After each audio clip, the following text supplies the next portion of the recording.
Well, welcome back to another Stormy Water session. So I'm Ben Roberts, and I'll let my dad introduce himself in a minute.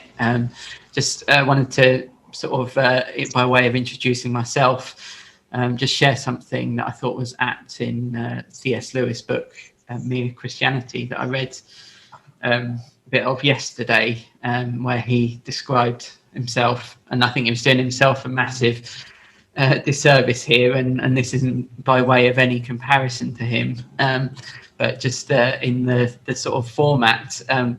He did a series of radio broadcasts in the during the Second World War, and in one of the earliest ones, he described himself as an amateur.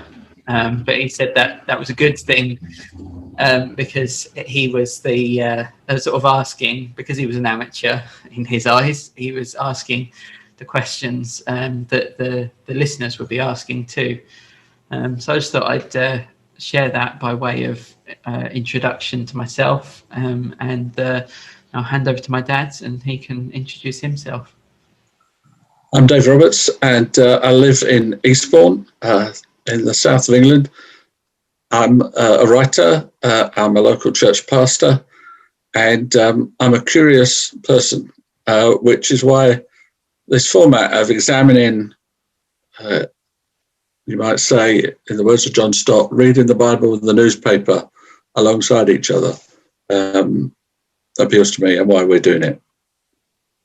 Yep, and you mentioned format there, and I think for those of you that have been tuning in so far, the videos have been sort of an hour and 10 minutes, and the podcast has been exactly the same thing basically. And I think we're not going to change the podcast at all. So if you're listening to this on a sort of audio only format, then nothing's going to change. But what we are going to do is just change the way the videos work a little bit, so they're a bit shorter. So it'll be the same sort of 45 minute to an hour's worth of content, but we'll break it up into 15 to 20 minute segments and share those as separate videos, sort of a day or two apart from each other. Because I think for good or ill, that's how people consume things now, and the hour is probably a bit long to expect most, if not all, people to be able to sit down and watch. But yeah, this is another one of our weekly, or the week, as I say, there'll be maybe 3 of them this week. But this is the introduction to our weekly topic, our weekly video. And as my dad described it, a newspaper in one hand and a Bible in the other. And it's just something that we believe. Might not go as far as to say that we're sort of called to do, but it's something we think is right to do, because there might be some people, perhaps people especially within the church, who say, your faith should be a personal thing or a private thing, and just get yourself right with God, and just put one foot in front of the other, just go to a quiet room, or just go through this series of rituals. But we believe that Christianity is something that goes beyond that, and is so much more than that.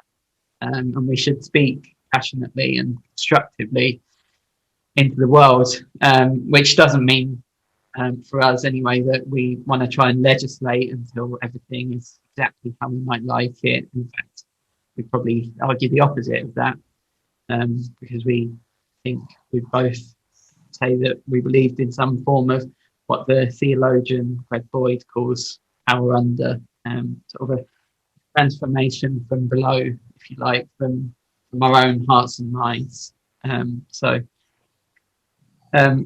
Just that's sort of by way of introduction to our whole thing, if you have or haven't been tuning in so far. And if this year and everything that's come with it has stirred anything up in your heart and your heart and your head, it might have given you a calling to that kind of more and beyond, that I mentioned a minute ago, then just sitting here and saying do something about it. And I myself can be a stickler in my own head for trying to find the perfect circumstance to do something, but I think in the best possible way. The time is now, and that being said, the time is now to introduce our topic for today. And this was something that we discussed over the last day or two, really, and looking at, well, this phrase, the new normal, that people have been throwing around for the last 8 months. And, that means the different way that we've been living our lives as individuals and as communities. And, a lot of people are saying, I don't like this new normal, I can't do this that I did before. There might be some bits where you say, actually, this particular aspect, I quite like that. It's given me more time to do this, or, I've been able to save more money, or invest, in some really good project or something, invest my time or money in a really good project. But what we wanted to look at was the new normal and the future normal.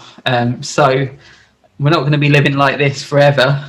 And a lot of it is worse in a lot of ways than we were living a year ago. But, what could we learn from this? I don't think any of us many of us anyway, would want to go back to exactly how we were living our lives a year or 18 months ago. There's definitely ways that we could be doing things better. So I'm going to be asking my dad, Dave, some questions about what a better way might look like, and what we as individuals and what churches can do to try and bring that about. And really, I think we see this one as a two-parter.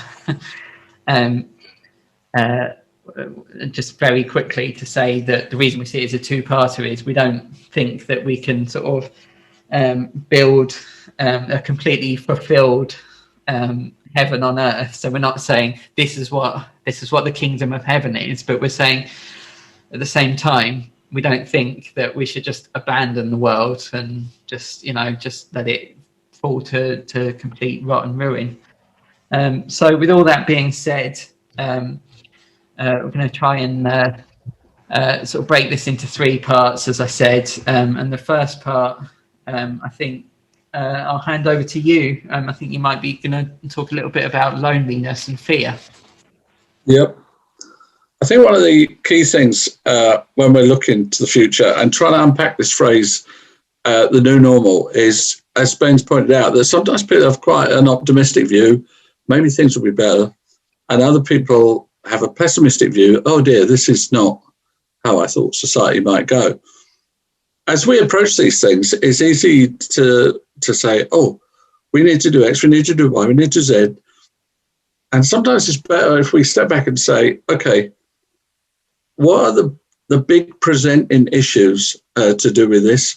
And what would our values say about how we might respond? And value-based living takes us beyond the emotions of the moment and says, right, how could we live? And one of the things that over the years, I was in an office in America with an author, a guy called Pete Gregg, and we were talking to some people from a magazine called Relevant. And very early in the conversation, Pete said, we don't want to be relevant. And I'm thinking, oh dear, this is a bit close to the bone. He said, we want to be present. And sometimes I think when society goes through a lot of change like this, we can try and work out how we can be deeply relevant and say the right things and speak into the moment. But sometimes we just need to be present. Yeah. And this is particularly in the area of loneliness and the fear that goes with it. Sorry, Ben, were you going to say that? You can be trying to be relevant, but things are changing from week to week. So by the time you've caught up with what's relevant, it's not relevant anymore. And actually, maybe it's good to be that sort of steadfast and not completely, I'm completely immovable, and I'm not going to ever change the way I, do things or present things or whatever. But there's something to be said for, well, this person, they're pretty solid. So if you then step into that, one of the three texts that I think we should be coming off today centered around Isaiah 61, which was a speech about binding up the brokenhearted, setting the captives free. And it's echoed in Luke 4, because Jesus reads that part of the scroll at the beginning of his ministry. So he becomes a very public figure after that. And it's noticeable that his coming to public figuredness is with this speech about captives and blind people and hungry people and all of these things. And then the other text that plays into that is Matthew 25, verse 31 to 46, where there's a parable to do with people standing before God, and a group of people are very affirmed by God, and he tells them a lot of good things that they've done, like clothing the naked, feeding the hungry, and done to him. And they've said, when did we ever do that to you? And Jesus replies and says, whenever you did it to the least of these. So as we come into some of the potentially negative downsides of the new normal, we want to come in with that Isaiah 61, Luke 4, Matthew 25 mindset. So with that in mind, I want to focus in this first section on bind up the brokenhearted, which is a theme in Isaiah 61. And for me, this is a real strong personal resonance. Many of you coming from my generation would be aware of a song called What Becomes of the Brokenhearted by Jimmy Ruffin.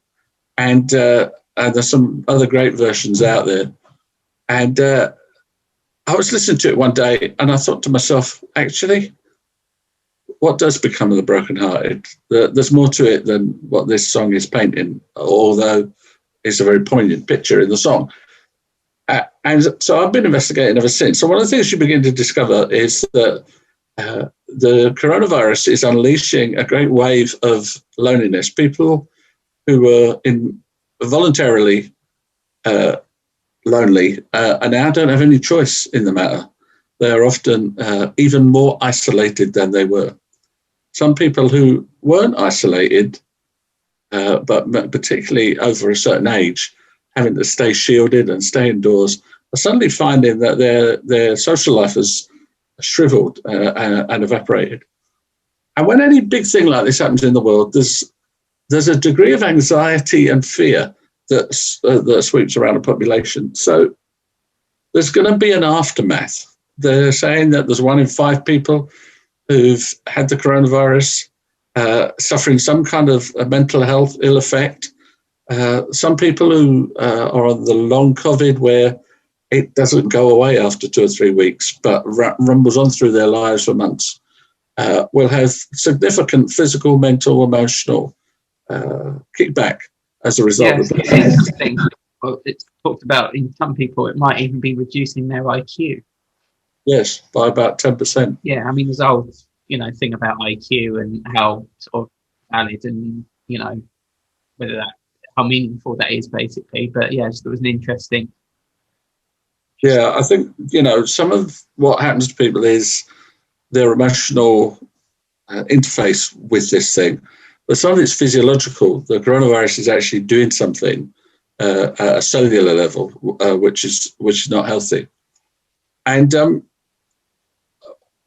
one of the things that when anxiety grips people is that one-to-one contact or small group contact can begin to really help them. And I was reading today about situations around the UK where instead of saying, you're lonely, we'll help you, people are saying, here's something you might enjoy. Would you like to join in? And it's less stigmatizing than, oh, you're lonely, we'll help you. When you say, there's something over here, are you interested in? And then people begin to pick up. One of the other things they said was that inside that activity, if people can volunteer in some way, they begin to regain their confidence and their self-respect and all of those things. So when we think about what it would mean to bind up the brokenhearted, which is going to be an after effect of the coronavirus, we have to go back to our kind of everyday interactions grid. And on a previous program, you may have heard me talk about, is there one person that you can just sit with and talk about the hard stuff? Is there three people who might help you out? You know, come out in the middle of the night if you've broken down 50 miles away kind of people. Are there 12 people who actually your paths cross quite a lot? And so when and then the 70, you know, we used to do a lunch, and we were helping 60 people in some way. They didn't all come every week, but there was 60 people that we had contact with. And for about a quarter of them, it was a significant reliever of loneliness. And so as Christians looking at this situation, we cannot solve the problems of the world from our front rooms. But in contemporary society, in the civil society, they talk about asset-based community resources. And so they're saying, try and solve a problem in your immediate area. So one of the things that we can do as Christians is love our neighbour in some way, our immediate physical neighbour. Set something up in our community halls when they begin to reopen that people can be directed to.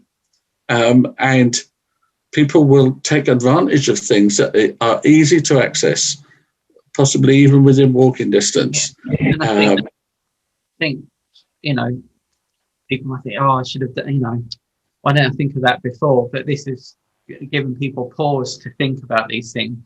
And I think probably people are, I think, there's two things. The first one is, I think a lot of people are, for a year or so, going to be, a lot of people anyway, are going to be saying yes to just about every invitation they get. Because they've been so deprived of it, and they'll think, oh, I wish, you know, all those times that I said I was too tired, or, you know, all of that, you know, I wish, I don't know what I was missing out on now.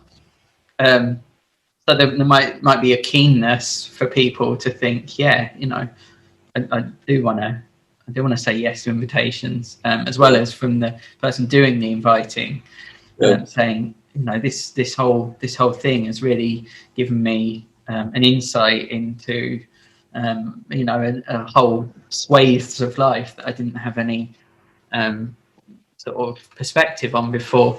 I think the other thing is that, you know, this whole time, but particularly for some of those people that you talked about that have been very isolated, maybe because they've been shielding or because they're just really scared of getting it. You know, there's people that I'm aware of that are just really scared of getting it. And it's probably going to be hard for them to, even when there is a vaccine, to sort of ease back into it all, because the sort of the muscles of socializing will have kind of atrophied a little bit. And, you know, just the idea of going outside as much, you know, if they haven't even been outside that much, there might have been a little bit of fear coming of just being in a, you know, wide open space or something. So, you know, it's not going to be like, oh, vaccine, bam, bam, bam, you know, back to normal straight away. I mean, they're talking about maybe back to normal life more or less by this time next year. But then even after that, it's going to take people some people maybe another year after that. I think with a lot of it, it's all down to intentionality. When they start saying you can meet, well, we can at the moment meet one person outside. Is there one person that could just do that conversation and catch up and see how they're going? And when we're back to rule of 6, you know, mums with toddlers are meeting to go for a walk in the park. And the intentionality is just to say, is there something simple that we can do? I watched a girl on the TV yesterday crying because of the sense of isolation. And when they came towards the end of the report, several weeks later, she'd helped establish a walk and talk mums group. And the difference for her was tangible. So it wasn't just that she set something up to help others. The things she set up really helped her. And so if you're listening to this and you're thinking, what can I do post the coronavirus, or even while it's still going on, think small. I know people say, oh, think big, have a massive dream. But think small. Think 1, 6, 12, and then start being intentional now for what you or your church or could do post the pandemic. The lunch clubs, the special interest groups, all of those kind of things. One of the things that you find in the New Testament is the whole of the Bible is deeply relational, and there's a lot of meals and a lot of togetherness and a lot of support, and that social aspect is a vital aspect of us giving away the love of God.